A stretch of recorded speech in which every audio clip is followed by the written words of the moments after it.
Hey man, we live, we lit, we in the place to be. You chilling with your boy Leverett KT. Man, hey, let's turn up one time for the one time. So the last video went ballistic.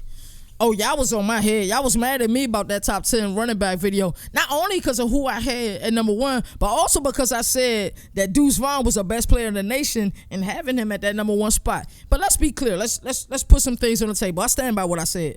Don't get me wrong. In April 2023 for the NFL draft, Will Anderson Jr. probably will be the first player taken in the draft based on whoever's drafting in their team need. But let's not be mistaken. You take Will Anderson Jr. off of Alabama Crimson Tide, they're still a 10, maybe even 11-win team. As long as Coach Seven, the little guy, is coaching in Tuscaloosa, they're still that 10 or 11-win team. Here's the difference. You take Deuce Vaughn off of Kansas State not even sniffing a bowl game. Matter of fact, they're at the bottom of the barrel in the Big 12. That is the difference. That is what I meant by what I said. But moving right along, I just had to address all of y'all. Jalen, everybody in the comment section, I had to address y'all. But moving right along, let's do a special shout out to our sponsors. Today's sponsor is Steezo Design. You ain't got to be a 5-star recruit to get a 5-star design. Look at the attention to detail on Steezo's designs. They're bar none, best in the business. You see different publications like Bleacher Report like to utilize a lot of his graphics because it's the clarity. But even if you are a 5-star recruit, you still get a 5-star design. Hey, let him know Leverett KT sent you, and he just might give you a discount. But let's get into today's video. So, let's talk about it. Let's get into honorable mention, man. The wide receiver position is probably the deepest it's ever been in college football. Just me being honest. So let's get in and let's talk about it. Coming in at the 15th spot, we got Dante Demas Jr. from the University of Maryland. He's a physical specimen. He had 28 catches, 570 yards, 3 touchdowns last year. He averaged 18.1 yards per catch. And Talia Tagovailoa is not getting the credit he deserves. Everybody likes to rip him apart from the Iowa game he had last year, but he was very efficient last year. Had over 31 touchdowns, something like that, 10 interceptions. So watch out for Maryland. I'm not saying they're going to, win the Big Ten or anything like that, but they're going to be competitive and they'll definitely get to a bowl game this year. Watch out for them. Dante Demas, I expect him to up them numbers. And also, shout out College Football Revamped. This video would not be possible without them. Literally give me a way to create media without getting copyright claims. Coming up at the 14th spot, we got Ketayon Thompson, wide receiver from Virginia. He's the ultimate first down machine. He had 78 catches last year, 990 yards, 2 touchdowns, averaged 12.7 yards a catch. I'm telling you, there's a storm brewing in Virginia. ACC, you better be on the watch. I'm telling you, with Brennan Armstrong at quarterback, with Tavion Wicks as the other wide receiver, this team has the makeup for being like how Wake Forest was last season. That surprise team that gets like a 6-0, 7-0 start. You're like, we should start paying attention to Virginia. Coming up at the 13th spot, we got Marvin Harrison Jr. And hey, I may catch some flight for this, but I'm going with pedigree and I'm going with potential. And y'all gonna see that a couple of times in this video. Listen, Chris Olave, lottery pick last year, played for Ohio State. Garrett Wilson, lottery pick this past year as well. Played for Ohio State. Oh, Jackson Smith-Njigba, one of the best receivers in college football, played on Ohio State. So this year, he's actually going to have a chance to get some catches. Coming in at that number 12 spot, we got Mario Williams from USC, transfer from Oklahoma. He had 35 catches, 380 yards, 4 touchdowns, averaged 10.9 yards a catch, and that was as a true freshman at Oklahoma last year. This year, he's taking Caleb Williams with him. He's taking Lincoln Riley with him, and with the addition of Jordan Addison for Pitt, expect Mario Williams to make an impact this year. I call it, I guarantee it, I stamp it. He's one of my favorite wide receivers in the nation. Period. Look at the USC girls, man. Y'all go ahead and celebrate, man. Caleb Williams, hey, I'm telling you, it never rains in Southern California. I'm starting to believe that, man. Telling you. Coming up at the number 11 spot, we got Jaden Reed, wide receiver from Michigan State. He had 59 catches last year, 1,026 yards, 10 touchdowns. He averaged 17.4 yards a catch.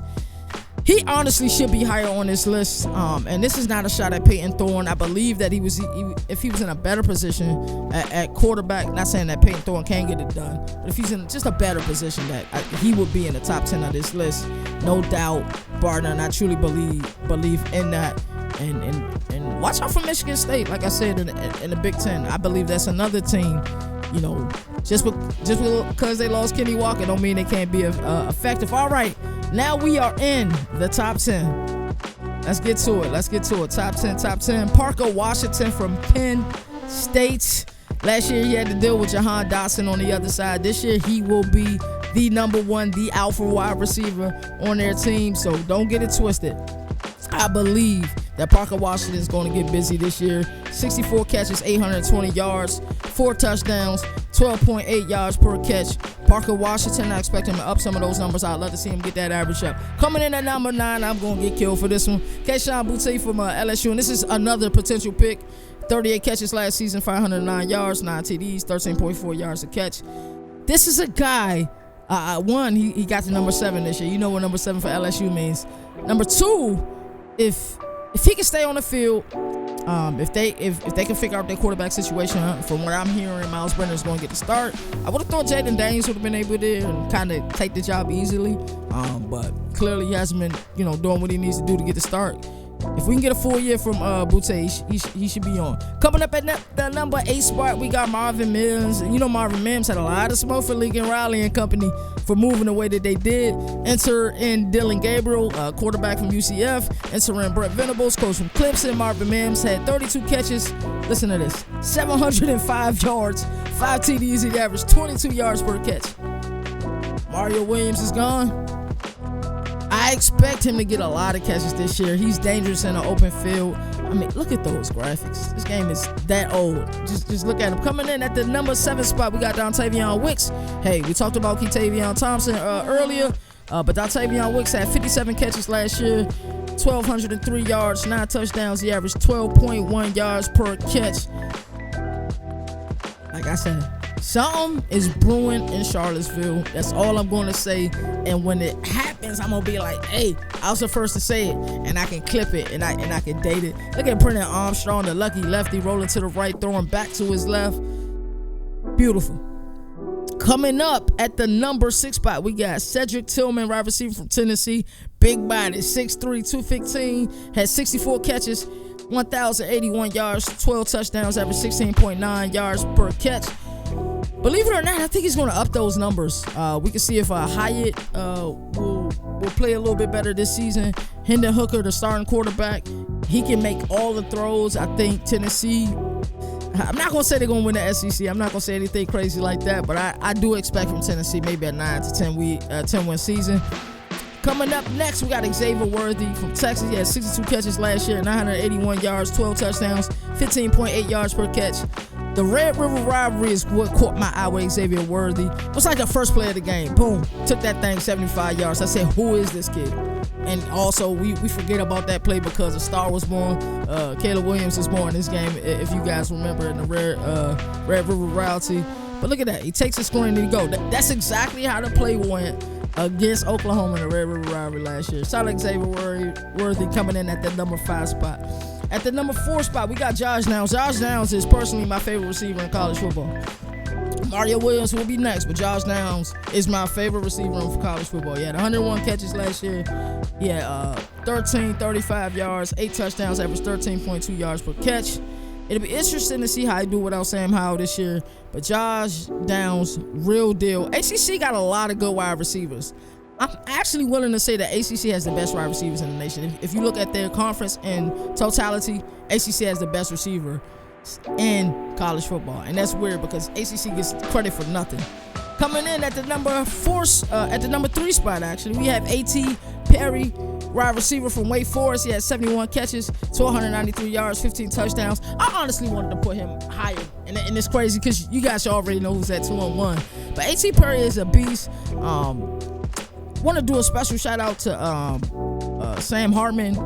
I know he's going to be out indefinitely. He's going to miss some time with a non-related medical condition. So bless up for him. A.T. Perry is a beast, and we getting ready for the top 2. I think y'all can guess the top 2 pretty easily. Like I said, it just be like taster's choice when it comes for who's 1, who's 2. But I still think even with Hartman out, A.T. Perry is going to do his thing. I have no doubt in my mind about that.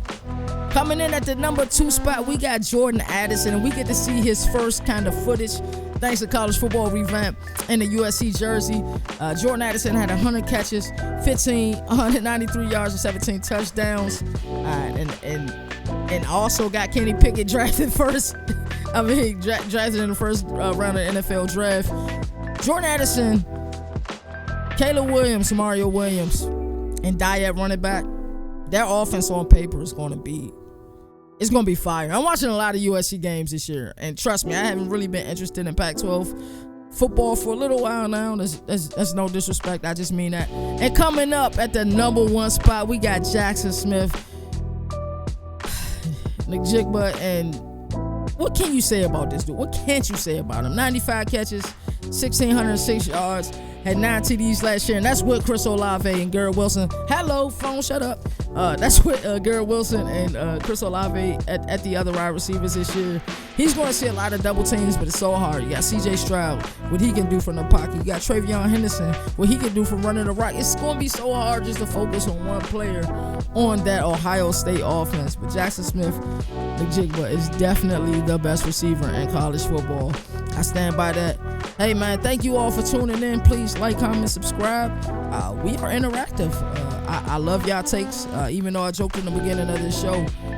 Please let me know how y'all feel about this list, what y'all to change, what y'all to did differently, man. Thank you all for tuning in. And as I always like to say, do something nice for somebody you normally wouldn't do.